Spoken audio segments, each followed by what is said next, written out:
신앙 고백 우리 하겠습니다. 나는 전능하신 아버지 하나님 천지의 창조주를 믿습니다. 나는 그의 유일하신 아들 우리 주 예수 그리스도를 믿습니다. 그는 성령으로 잉태되어 동정녀 마리아에게서 나시고 본디오 빌라도에게 고난을 받아 십자가에 못 박혀 죽으시고 장사된 지 사흘 만에 죽은 자 가운데서 다시 살아나셨으며 하늘에 오르시어 전능하신 아버지 하나님 우편에 앉아 계시다가 거기로부터 살아있는 자와 죽은 자를 심판하러 오십니다. 나는 성령을 믿으며 거룩한 공교회와 성도의 교제와 죄를 용서받는 것과 몸의 부활과 영생을 믿습니다. 아멘. 90장 우리 찬송하고 말씀을 봅니다. 찬송가 90장입니다.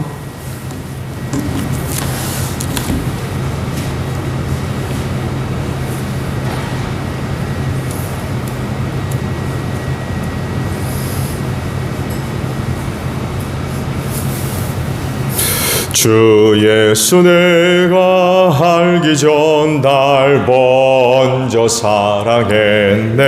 그 거친 사랑 나타나 내 영혼 거듭났네.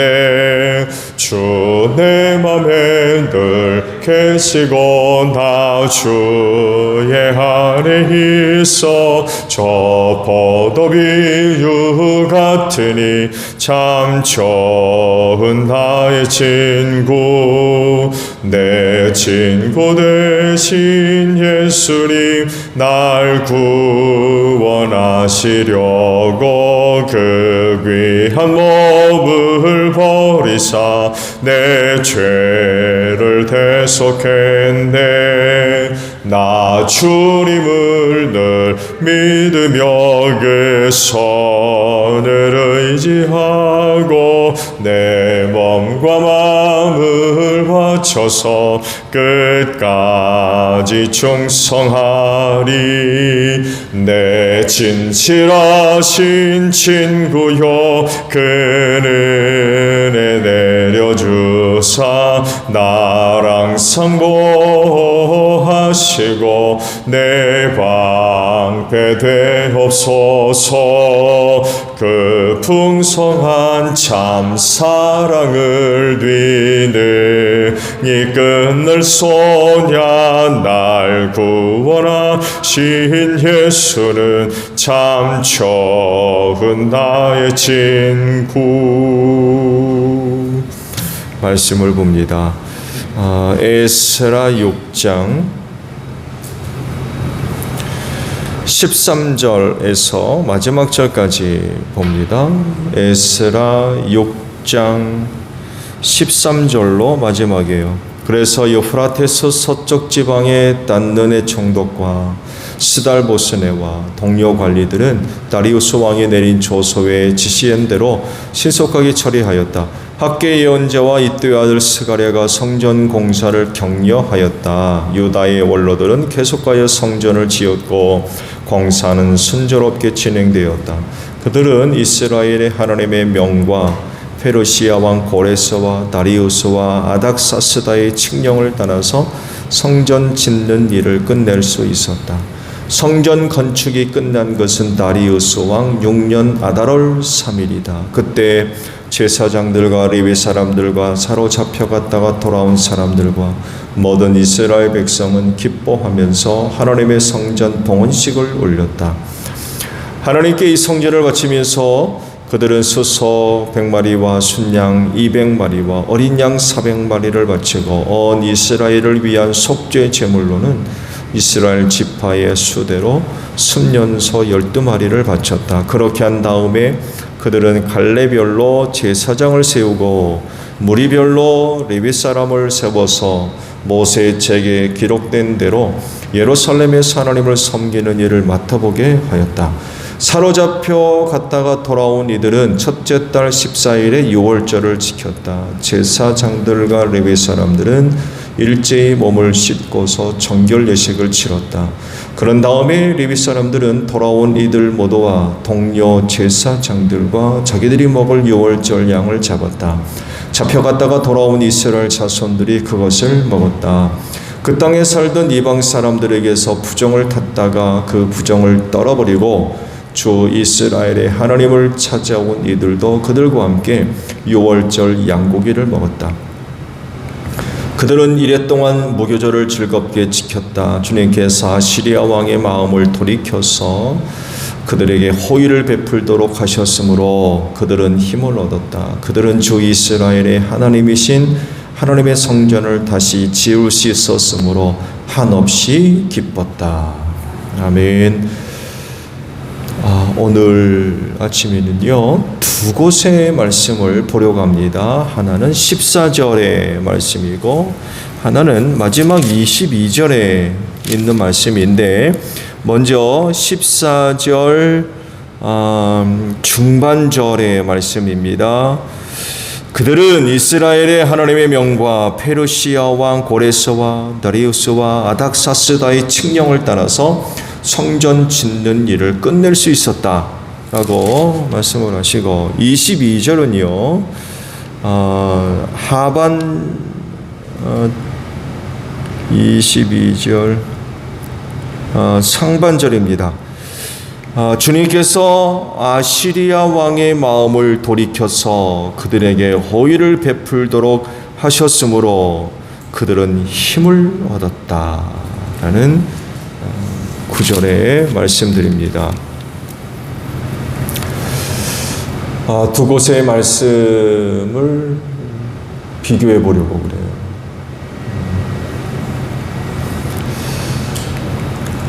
선과 악을 구분하는 일은 그리스도인들에게 대단히 중요한 일입니다. 그 신앙생활에 큰 영향을 줄 수밖에 없겠죠. 선과 악을 구분하지 못하면 그 신앙생활을 정상적으로 할 수가 있겠어요? 이 두 가지를 명확하게 구분하지 못하면 그리스도인 됨에도 문제가 있고 그 생활에도 심각한 그런 그 위기를 초래하게 되겠지요. 사실 인류가 비극적인 삶으로 추락할 수밖에 없었던 이유 중에 하나가 바로 선과 악을 구분하지 않았다는 것입니다. 아담과 하와가 좋은 예잖아요. 그래서 사탄의 유혹에 넘어져서 하나님의 절대적 금지 사항을 어기고 말았죠. 절대로 먹으면 안 된다. 이 선악을 구분하지 않으니까 이런 유혹에 넘어가서 하나님의 절대적 명령을 어기고 말았고, 그 결과는 아주 참혹한 거였죠. 여러분, 유혹의 목적이 뭐예요? 유혹의 목적 여러 가지로 설명할 수 있겠죠. 유혹이라고 하는 건요, 선과 악을 구분하지 못하는 것입니다. 유혹, 뭐가 선한 건지 뭐가 악한 건지를 구분하지를 못하게 돼요.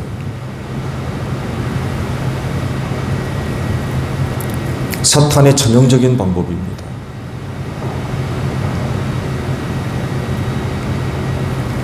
에덴 동산에서 사탄이 하와를 유혹했을 때에 동원됐던 내용들을 보세요. 하나님의 말씀을 갖고 유혹을 했는데 하나님의 말씀 그대로가 아니었죠. 선과 악을 구분하지 못하게 만드는 것, 그게 유혹입니다. 그렇게 볼 때 하나님은 유혹자가 아닙니다. 하나님은 유혹하지 않는 분이십니다. 유혹은 사탄이 하는 일입니다. 대적자 원수 마귀가 죄짓게 하려고 유혹을 하는 거죠. 그래서 선과 악을 분별하지 못하도록 유혹을 해서 죄짓게 만들어요. 그래서 그리스도인은 선과 악을 분명하게 구별을 해야 되고요. 그 선과 악에 대한 분명한 태도를 취해야 됩니다. 그렇지 않으면 죄짓습니다. 그리스도인으로서의 합당한 삶을 살 수가 없어요.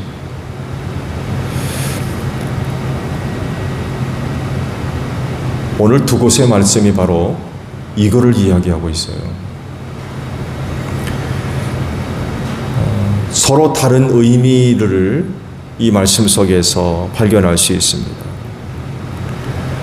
역사적 사실들을 기록하고 있지만 영적으로 들여다보게 되면 둘 사이에 엄청난 그런 그 비밀이 숨겨져 있어요. 그리고 둘 사이에 큰 차이가 있다는 것을 발견할 수가 있습니다. 먼저 14절은 성전을 완공하는 데 있어서 중요한 그 역할을 했던 그 당시 페르시아의 왕들 셋을 언급을 하고 있죠. 그런데 흥미로운 부분은요, 그 왕권을 순서적으로 기록하지 않았습니다. 순서적으로 기록한다 그러면은 고레스, 그 다음에 아닥사스, 그 다음에 마지막으로 다리우스입니다. 그런데 아닥사스다를 제일 마지막에 기록했어요. 에스라는 그도 성전 짓는 일에 어떤 선한 영향을 끼친 것처럼 사실 기록되어 있지만, 우리가 앞서 말씀을 봤듯이 아닥사스다가 무슨 짓을 합니까? 그곳 이방인들이 올린 상소문을 듣고 성전 짓는 일을 중단시킨 사람입니다. 그 이후로 16년 동안 아무것도 못하고 있었어요. 근데 아닥사스다가 마지막 기록하면서 그 성전 짓는 일을 도왔다라고 이렇게 기록을 하고 있거든요. 그렇다고 하면은 사실은 성전을 건축하는 데 있어서 도움이 된 사람은 아닥사스다가 아니잖아요. 오히려 회방꾼이었거든요. 그러면 기록하지 말아야죠. 근데 에스라는 기록해 놓았어요.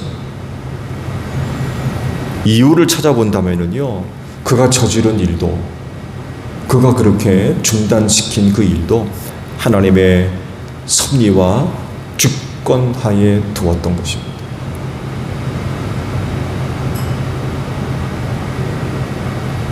사실 모든 일들이 하나님의 주권과 섭리에 한 바깥에 있는 일이 어디 있습니까?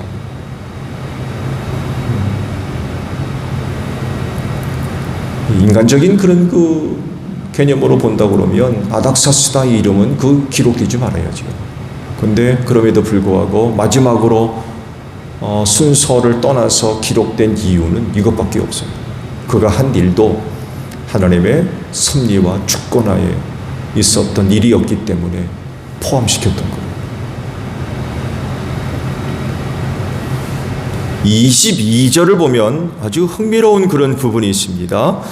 2차 성전이 지어질 때의 국제 정세는요, 아시리아 제국도 아니고 바빌로니아 제국들이 아닙니다. 이 나라는 이미 다 망해버렸어요. 제일 먼저 아시리아 제국이 바벨론에 의해서 망했죠.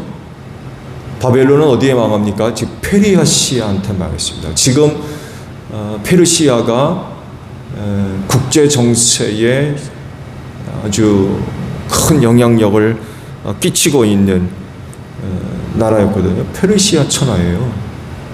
근데 22절을 보게 되면 난데없이 아시리아 제국이 언급됩니다. 그리고 아시리아 왕이라고 표현을 하고 있어요. 페르시아의 왕이 아니라 아시리아의 왕이라고. 왜 그렇게 표현했을까요?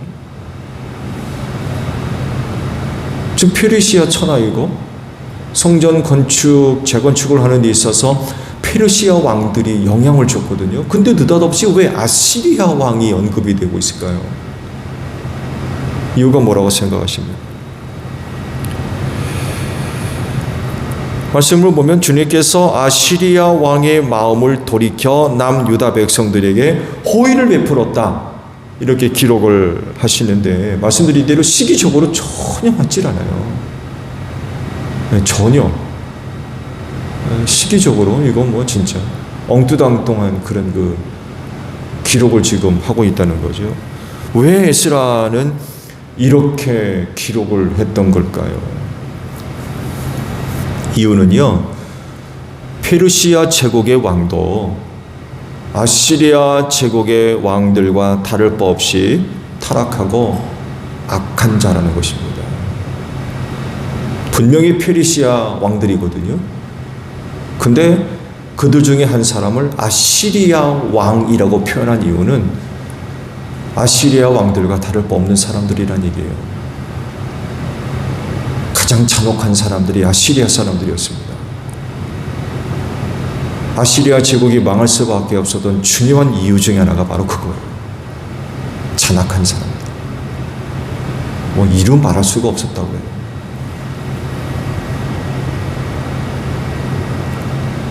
그러니까 지금 우크라이나에서 러시아와 그 전쟁을 하고 있잖아요. 지금 러시아가 패퇴하면서 우크라이나 어느 지역에 막 전쟁 범죄를 저질렀다고 그러죠. 네, 아시리아 사람들이 그런 짓을 했어요.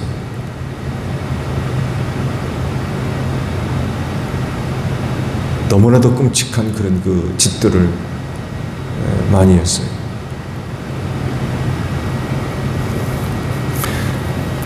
그러면 아시리아 왕이라고 표현을 하셨는데, 지금 에스라는 페르시아 왕들 가운데 누구를 아시리아 왕으로 이야기를 한 걸까요? 그게 누구라고 구체적으로 표현하고 있지는 않지만 기록된 문맥의 내용들을 따져본다면 페르시아의 고레스나 다리우스 중에 하나를 지금 얘기하고 있는 것 같아요.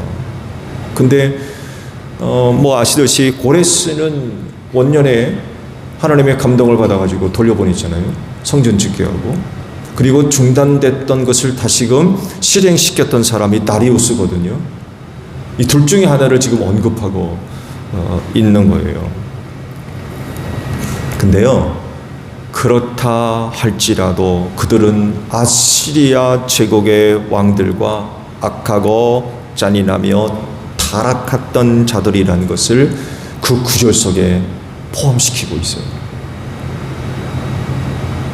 그렇게 호의를 베풀어도 하나님 앞에선 악한 자라는 거예요. 아시리아 제국의 왕들과 다를 바 없는 사람들이라는 거예요.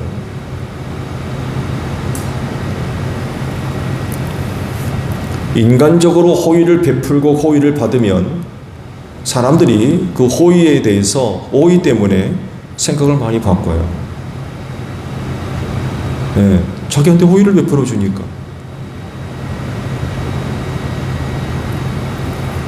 근데 에스라는 그러지를 지금 않고 있는 거예요. 민족적으로 포로 귀환이 이루어지고 성전 건축이 이루어지고 예루살렘 성벽이 재건되어지고 하는 일들이 얼마나 중요한 일입니까? 근데 그런 호의를 베풀었다고 해가지고 좋은 사람들이라고 기록하고 있지 않는 거예요. 하나님의 감동을 받아서 그런 일을 했다 할지라도 저들은 아시리아 제국의 왕들과 다를 바 없는 사람이라고 짤막한 구절 속에 지금 의미를 포함시키고 있다라는 그런 그 사실입니다.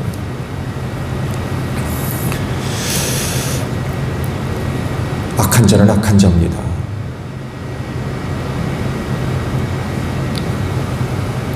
호의를 베풀어 줬다고 해서 그것 하나로 선한 자가 되는 게 아니에요.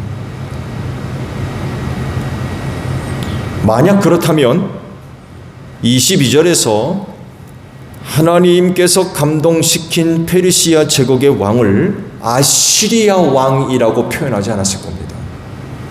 구체적으로 페르시아의 누구라고 기록을 했을 거예요. 근데 그렇게 하지 않았어요. 에스라가 역사적 감각이 떨어져서 그랬느냐? 천만의 말씀.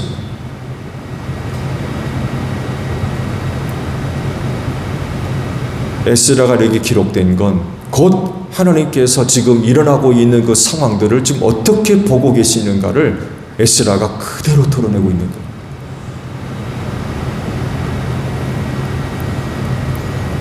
거예요.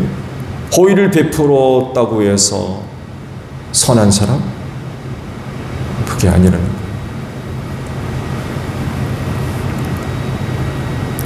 성경에 이런 그 표현을 보면서 얻는 교훈은 앞서 말씀을 드린 대로 선과 악을 분명하게 구분하고 분별하며 자세와 태도를 확실하게 해야 돼요. 모호하면 안 됩니다. 좋은 게 좋은 거요 라는 그런 거 말들 많이 하죠. 틀린 말은 아닙니다. 그렇지만 다 그렇지 않습니다. 여러분, 좋은 게 좋은 겁니까?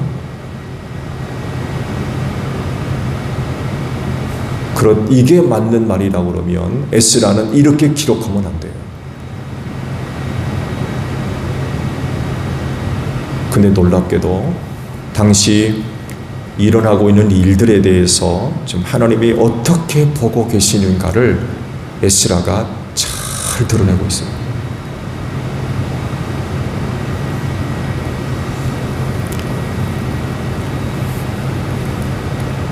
그리스도인은 잘 분별하고 명확하게 구분할 줄 알아야 됩니다.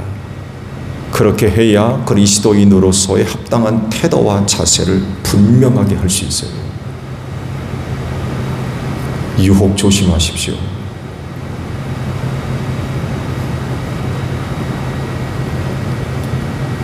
선과 악을 잘 분별하시기 바랍니다. 선한 것을 악한 것으로 보고 악한 것을 선한 것으로 보는, 여러분 이렇게 분별하지 못하면 그리스도인으로서 어떻게 생활합니까? 선과 악에 대한 분명한 태도를 취하지 못하면 그리스도인다운 생활이 어떻게 가능하냐고요. 그건 가능할 수가 없는 거예요. 제가 어제도 말씀을 드렸죠. 회색 신앙에 대한 말씀을 드렸어요. 회색 신앙. 이 색도 아니고 저 색도 아니고.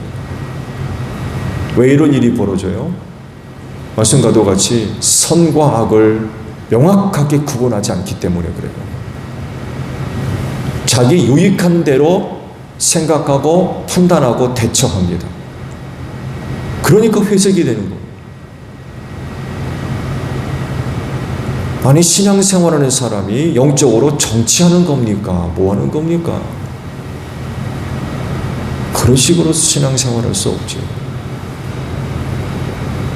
악한 건 악한 거예요. 그에게서 무슨 선한 어떤 의도들이 보여진다 할지라도 악한 건 악한 겁니다. 하나님의 에스라를 통하여서 정확하게 보고 계시는 거예요. 말씀드린 대로 호의를 베풀어서 70년 동안 포로 생활했던 얌유다 백성들을 돌려보내고, 그냥 돌려보내지 않고 바벨론 제국에서 빼앗아 왔던 거룩한 성물들을 돌려보내고 성전 짓게 하고 예루살렘 성벽을 재건하게 하는 일, 이거 얼마나 중요한 일입니까? 근데 그렇다고 해서 그들이 선한 사람이 되느냐? 아니라는 거예요. 그걸 간략한 구절 속에 포함하고 있는 겁니다. 잘 분별하십시오. 허위에 넘어가면 안 돼요. 이거 잘 구분하지 못했다가 그만 유혹에 넘어져서 죄 짓는 일들,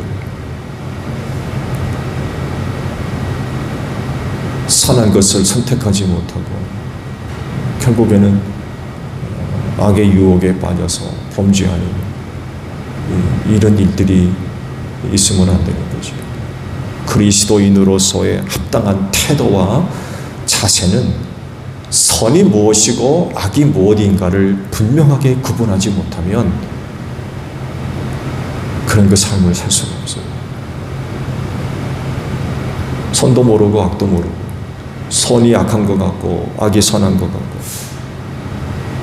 그러면 그리스도인 다음의 모습은 갖출 수가 없죠.